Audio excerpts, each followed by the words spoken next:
Hey everyone, Kris here for Thomann Guitars and Basses. It's a huge honor to have the one and only Doug Wimbish here in the studio. Hey Doug, hey, thanks so much. Kris, it's a pleasure being here, my friend. For coming. It's awesome having you here. Pleasure to be here. How are you doing? I'm doing fine. You know, our journey coming from Mannheim, the Guitar Summit, was adventurous. Oh yeah. And now we're here and we end up in this amazing village that... The Thomann Village. Thomann Village. That's what it is. It's really, really nice. It's a pleasure to be here and thanks for having me. Absolutely. I'm super excited to have you around. I have so many questions. I especially love bass playing that involves mixing styles, mixing sounds, and just keeping me amused with all kinds of things. You know, technique, music, the vibe, the tones, obviously. I want to talk about a little bit all of that, but mainly I want to focus on your approach to playing bass and, obviously, the instrument. Well, first and foremost, Kris, we should start a band because everything you said I like. Oh yeah, let's go. We need a guitar player, so that's great. But it starts with the instrument. Okay. It starts there. Spectre bass. Let's grab one. Which one do you want to grab? I can grab any of them. Well, let's see. It starts with the bass. This is my Spectre bass. It's a 1987 Spectre bass. It was made during the Stewart Spectre Kramer era. And I was very fortunate to get this, and I still have it right now. And it's still doing the work, still doing the job, and I can't be happier. So this is my honey baby right here, 4-string.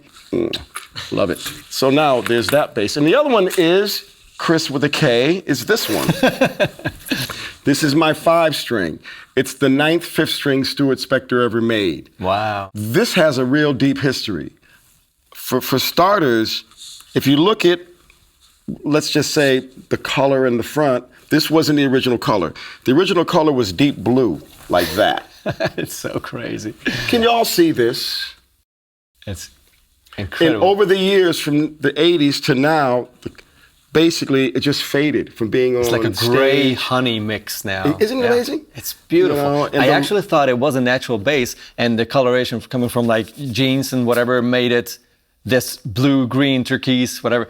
It's such a crazy cool story. A crazy cool story, and it's real. So it's like these things are alive. They're still doing nature's work in a sense. Incredible. So, but to me, it's a sign of a true champagne. The basses have been able to sustain themselves over the days, weeks, months, years, now a few decades. And I can't be happier with the Spectre brand because to me, that's the sign of a true champagne. When you have something that is that durable and that great. You can't go wrong with that. So 5, 4, they're still with me right now.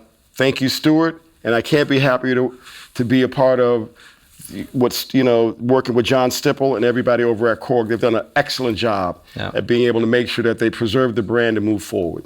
Absolutely. Talking of which, moving forward, this beauty looks very much like your 4-string, just maybe with a little few less dings and dongs. Well, yeah, I could fix that. This is your signature, right? That's the signature. It needs some nooks and crannies on it. Yeah, someone needs to give it some love. But in real time, look at this. This is wonderful.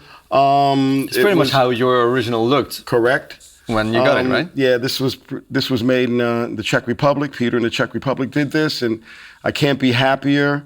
And I'm thankful that this exists. And now we're looking at making some modifications and moving downfield with some other frequencies for this particular bass and other, let's just say, Doug Wimbish ideas. Nice. Okay, looking forward to those. Yeah, it should be cool. Nice. So your originals also have EMGs, right? So this is literally the same instrument, just in brand new, I guess. It's the Euro version. Yeah. So it's pretty much the same neck profile. I had the neck shaved down a little bit thinner. Okay, so this is a little rounder. But it's a little rounder in the back than my original one. So this is kind of like the best of both worlds. So it plays extremely well. It's extremely versatile. And I mean, look at it. It's just a work of art. Yeah, so it's well balanced.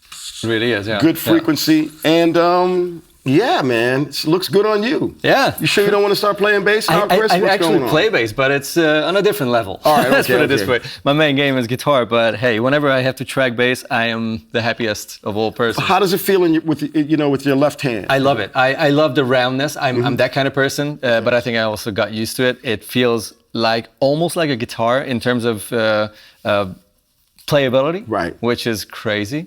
And yeah, and it is well balanced. It's well balanced, right? Think that like a shallower body, like a fairly small body, would end up doing this, tipping. But it's not. It's, if anything, it falls on your body. Exactly. It's really nice. Yeah. You kind of mentioned a couple of times that it all starts with the bass. You use a lot of effects. You go stereo, use multiple amps. You are well known for being one of the, if not the creator of affected, interesting bass tones. I loved what you said about it, that the bass is where it starts. If you don't have all those frequencies and all that dynamic to work with, whatever you have after it, it just cannot create something. It's too late then, right?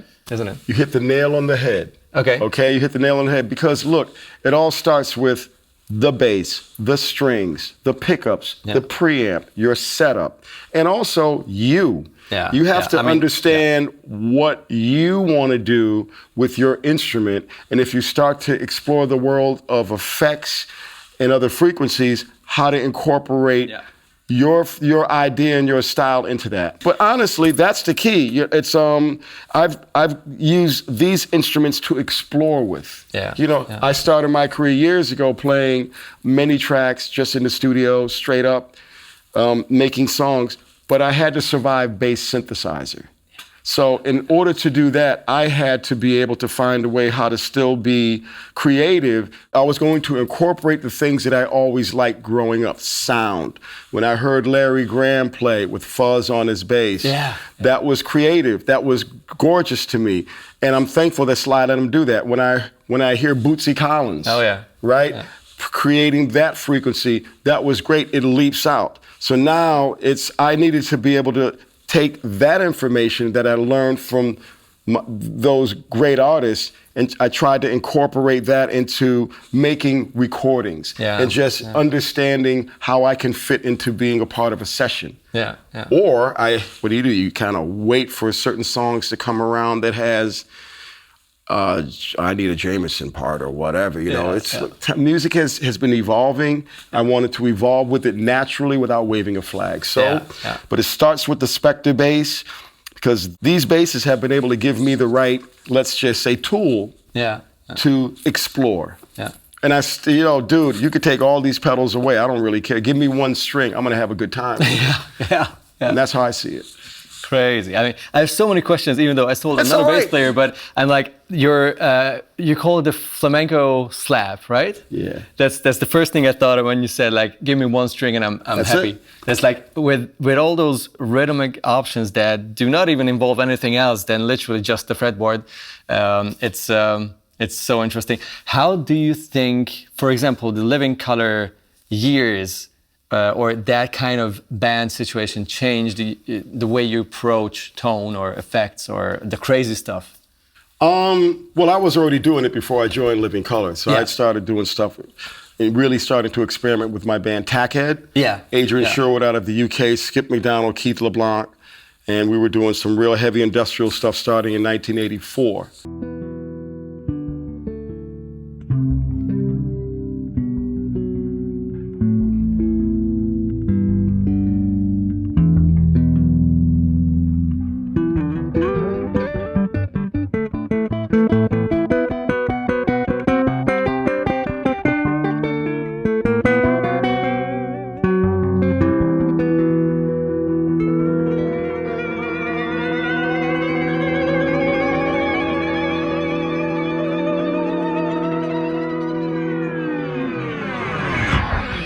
All you good people out there, Thomann World, check out Tackhead. Go to DougWimbish.com, look at the discography, and you'll be able to see and follow the different artists that we've been able to be associated with and work with. So there's that side of the coin.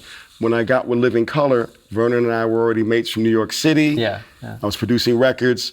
So I was invited to do an audition, and I went and did it, ended up in the band.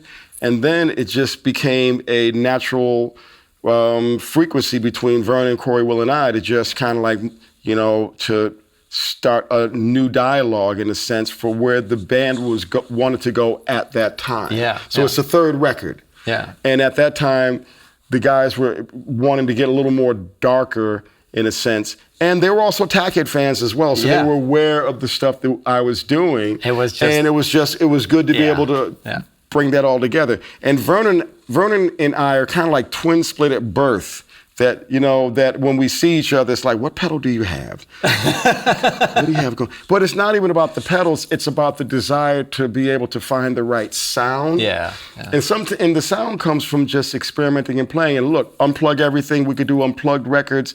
That's the reality. But in light of having a 4-piece band with a killer singer like Corey, Will, who's exploring the realm himself with the wave drum, and he's got his own pedal board set up. And Vernon and I, we have the opportunity now to explore and do things that's musical, not necessarily just, I just got to force this new pedal down somebody's neck. No. No effect for just the sake of it. Well, you also got to deal with the musical police officers out there. And that usually starts with somebody that's right in your band, giving you that hairy eyeball look. Why are you playing that sound? Is that necessary though? But that's communication. And then when something clicks, it's like, bam. Yeah. So I love Living Color. I'm now 30 years in, and it's like it's a continuous journey every day. Yeah. And I love it. Your session work with Sugarhill, right? Studios, where you were in the rhythm section of the session band, right? The house band, I guess, which most probably required much less of all the technical side, right? Absolutely. And going from that to another extreme of doing Tackhead, of doing all the other things that came after, then playing in all these rock bands, which is again a huge change, because from funk experimental stuff to Joe Satriani or Billy Idol or Tarja or whichever other project, is this all the same comfortable for you to explore? Is it exciting, or is there something there where you say like, this is my home base, and all the others I love doing too, but I want to go back to this always? It's all relevant. It's all the same. It's all part of the family. It's all part of the frequency. It's understanding the role, how you can contribute to the art for the artist, to the sound. For example, I was doing Joe Satriani's record. Joe gifted me my first whammy pedal. No way. I'm in the studio with Annie Lennox at that time, testing it out. I'm doing the Precious, a Diva record. Yeah. The track is playing. The next track that we're going to record on is Precious is playing in the control room. We're in the studio, and I just started messing around with it. And Annie was like, "What's that?" Oh, it's a new whammy pedal. Matter of fact, put your foot on there and bang around with it. Yeah. Oh, she loves it. No way. I want that on the next song. And then the producer comes out and goes, "Oh, no, and she's like, "No, we will have that on the song. I want that." Okay, so it was her that basically allowed me to put the whammy pedal on probably the first major track by an artist ever. So there's that whole vibe. Let's go back a little bit more. The Sugarhill Gang. When we would perform with Parliament Funkadelic, Cameo, the Gap Band, Roger Troutman, Rick James in 1979, there was, that funk frequency was in your face, right? Yeah. Now, bass synthesizers really dominant. Flashlight, Atomic Dog, they came out later, but this, a bass synth was kicking it. More Bounce to the Ounce by Roger Troutman was just destroying arenas. We're playing in all arenas. So you know who gifted me my first effect pedal? Big Bang Hank from the Sugarhill Gang. It was a rapper. No way. Yeah, man. Because, again, the whole vibe was we were all enjoying the music that was happening at that time. And it was one family, And so you'll be surprised who is like, oh no, man, I hear something, but I'm not a player. But let me help you by giving you a pedal or something so that you can translate this stuff Try for me. this out, get creative. So anyway, that's how things unfold for me. So to answer the question, everything is relevant. Wow. I understand the role. I try to take the role of like an actor. Like Robert De Niro, if I need to do this part, that's what I want to do. If I need to just find holes and create a frequency for support, you got it. Yeah. Yeah. And if you need me to do some other frequencies, I'd like to have you explain to me what you're hearing. Yeah. Explain what colors you hear. Yeah. And let's see what we can do. So I have all of this because I needed to have the right tools to be able to make music for many different artists. Yeah. Because if I'm doing something for KMFDM, it's a different frequency. If it's something for Depeche Mode, it's a different frequency. If it's for the Stones, I don't even bring any of my basses there. You just go there and they pass you a precision bass and they go, there you go. There you go. But I did use my 5 on a lot of stuff with them as well. Oh, really? Okay. So every situation is different. Understand the role, understand your position. But I'll tell you what, these basses have been a gift from the gods, because when you go in the studio, they're so well behaved. Okay, let's put it like that. See, some instruments you bring and you plug them in, and there's all kinds of noise going on. Yeah. And back in the day when I recorded in New York City, the Empire State Building and all these other radio towers would just be everywhere. So I would be recording at a studio called Unique Recording on 47th and 7th Avenue, right? Oh gosh. And if I had a passive bass, and if the Empire State Building was there, it would be like, so I'd have to spin around this way to avoid. Find the angle where it's better. Alligator clip to the board. Now, when I brought these basses to the session. The MGs, the actives, it made the engineer's job much easier. So anyway. People think like, those are gonna be like super hi-fi, super aggressive pickups. Yeah, they can do that, but they do so much more. If you twist one knob, you have a very traditional P-style sound. If you want some nice, mid-position, like both pickups on, kind of really clear and big sound, you just twist another knob and you're good. It really is like the multi-knives, what is it called? A Swiss Army knife. Thank you. They play well in the sandboxes, I'd say. They play well with other pedals, and they have great diversity. I love EMG pickups, and we're developing some pickups now with Rob over at EMG. We're working on some things because what we discovered with this 87 Spectre 5-string is back then they didn't really have 5-string pickups. Options, Right? And anyway, long story short, EMG has evolved over the years as well. So these pickups we realized have just like one element. Ah, okay. Yeah. No separation. No separation. Okay, gotcha. So it's been the Discovery Channel, going and digging in and looking at this particular Spectre. These are like golden era, and being able to figure out how you can kind of like get the most DNA out of it. Yeah, you know what I mean? What makes this bass sound so good to me, and to other people as well. So anyway, but it's the total package. Yeah. It has everything going for itself. And look, I can't be happier. Yeah, for me, it's a match made in heaven. Absolutely, 100%. So crazy. What can we look forward to hearing from you? Where can we see you in the near future? Well, hopefully you'll come and see Living Color in the very near future here in Europe. Oh, wow. We have been on tour with Extreme. So it's been a great package. Wow. With Nuno, Pat, everybody. It's been a really, really great experience. We just played for a solid month and some change in the United States. Nice. We went to Australia and performed there. We got back maybe 2 weeks ago. And so now there's a second leg coming up in the States. Okay. Living Color's coming to the UK at the end of November this month. And then we have some select shows in Europe as well. I'm not exactly sure where we're playing here in Germany, but we do have a show. But then there's, you can expect more music from Living Color, which is going to be coming out in the future.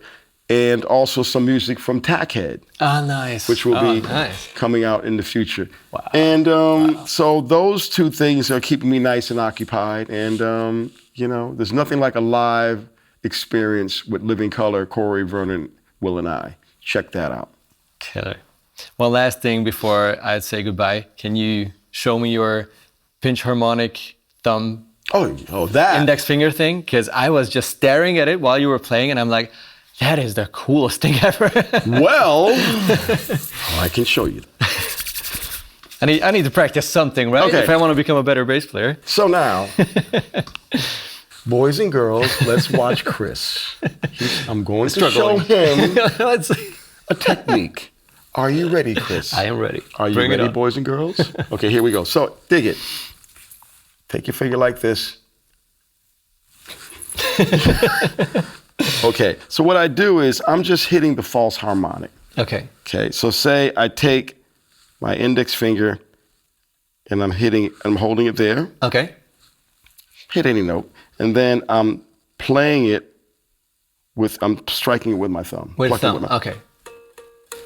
See what I'm doing? Even without an amp, so check it out. So my finger is on this side of the string. Yeah. So I hit it. There's a harmonic right here. I'm hitting the harmonic, but I'm releasing it so it doesn't mute it. As soon as the note is there, you release the finger that you don't. If I keep it like that, nothing's gonna happen. Yeah. Watch this. Does that make sense? Totally. Bingo. Now, how long did that take? Wow. He got it instantly, and he's a guitar player. Even with that handicap, I was able to. Now, here's the deal. Now, Kris, now that you got that in record time, let's explore. So now, add the other strings into the mix. We'll do a simple, let's just say we're on, for clarity. Okay. We're on the A string. Okay. 12th fret. Hit that one with this finger, which you're in. Mm-hmm. Then we're gonna bar these two strings, which is the E on the D string, 14th fret, and the A on the G string, 14th fret. So it's just a bar chord. Okay, now watch this. Now you're gonna strike each one of these individually. Oh, no way. Let's see if he gets this, and I'm quite sure he will get it, all right? Sure not. What do you think? You think he's gonna get it? Check it out. We're gonna go like this. Watch this. Okay. Watch what I do. Same approach. Okay. I'm behind the string. Okay. All you're gonna do is hit all three of them. Okay. Now watch this.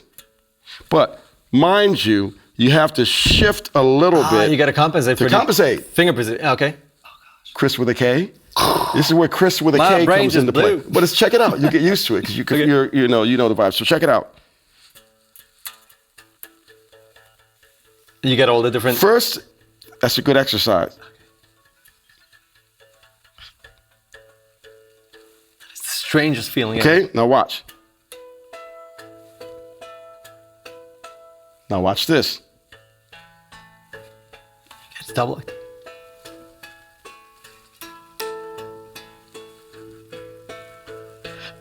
Now this is straight up. No amplification. That's beautiful. Oh my God. Very light.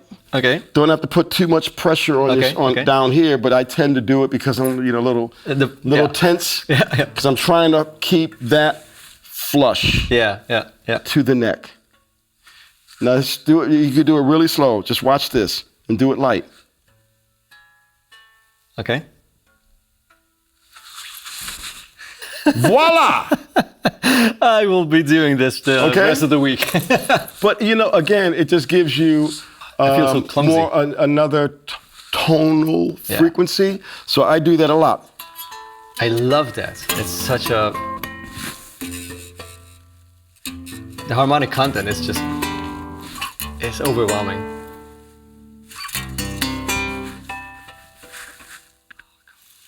Anyway. Beautiful. Thank you so much, Doug. Thank you. It's awesome. Oh, wow. All right. You guys take it easy. Let us know in the comments below how you like this interview. And what else you want to see with Doug. We have some more stuff coming up. So stay tuned. And meet you in the next video. Bye-bye.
That was awesome. Thank you. Oh my God. My mind is blown. You got to have a laugh when you do interviews, because if not, it kind of gets all stiff. Yeah.